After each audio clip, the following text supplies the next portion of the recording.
लग्नानंतर मुलींचं एक वाक्य सर्रास ऐकायला मिळतं. एखादं काम करायचं असेल, एखादी जबाबदारी घरात पडली असेल, तर मी का करायचं? मला तुम्ही लग्न होऊन सून म्हणून आणली की मोलकरीण म्हणून आणली?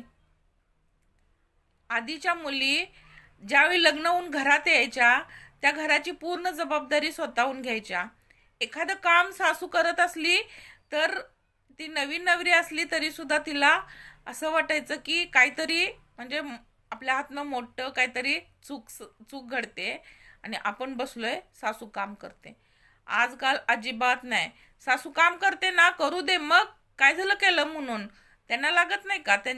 जर त्यांचे दुसरे एखादे म्हणजे मुलं असतील, जर दीर वगैरे असतील, मग त्यांची मुलं नाहीत का? करू दे त्यांना, आम्ही का करायचं?